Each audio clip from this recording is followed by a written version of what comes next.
Hole in the Rock. Hole in the Rock was an awesome discovery we made driving from our cave stay in Moab, Utah, on the way to Canyonlands National Park. I thought we had mapped out our 9,000-mile road trip pretty good, and somehow we totally missed this unique treasure. Before moving forward, if you are new to our channel, don't forget to like and subscribe to our channel for future interesting videos. Hole in the Rock, Moab, Utah. It was over 110 *F.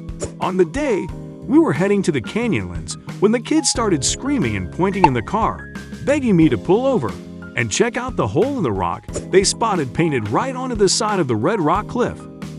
Hole in the Rock, Utah. I had heard of Hole in the Rock, but didn't realize we would literally be driving right past it. So we stopped in and bought tour tickets to view the house. Being huge fans of visiting caves across the USA, I knew we would tour this cave carved into the side of Utah's Red Rock Canyon. If I'm totally honest, I'm a little jealous of this story and wish I could live in a cave. Either way, this marvel is unique and worth the short stop if you're near the area in Moab, Utah. Front of Hole in the Rock house. The front of the house is pretty normal looking considering it's built into a giant rock, so we bought our tickets and searched for shade to wait in outside. The biggest downside of this tour really is that you cannot take pictures at all. Take photos is how I remember my adventures, so I always cringe a little when it's not allowed. You can see some of the inside of the house here. It's a short 12-minute tour through the 5,000-square-foot cave, but comes with a fascinating story which begins with brothers Albert and Leo Christensen.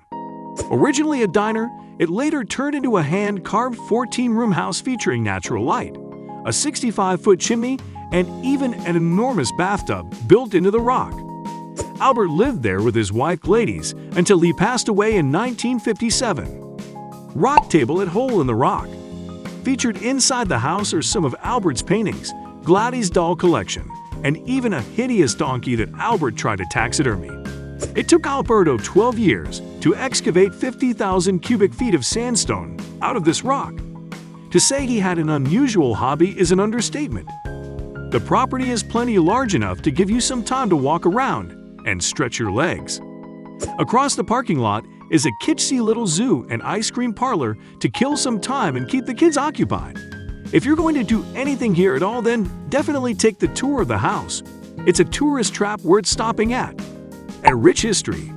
The landmark began as a modest cave where cowboys camped in the early 20th century. But in 1945, brothers Albert and Leo Christensen expanded the space and founded the Hole in the Rock Diner. It was a tough time. Wendy Hansen, who owns the property now with her husband, Eric, tells CountryLiving.com. Many visitors that would come into the diner in the 50s didn't have any money. They had come to Moab to stake their claim during the uranium boom. Albert would give them a free meal and a couple cold beers, and they'd go in the back and chisel away and help him. It was a community thing. In 12 years, Albert had excavated 50,000 cubic feet of sandstone, making way for what it would become, a 14-room house, complete with a sculpture of Franklin D. Roosevelt on the outside, a fireplace, and 65-foot chimney, which can be spotted above the sea, and a gigantic concrete bathtub built into the rock.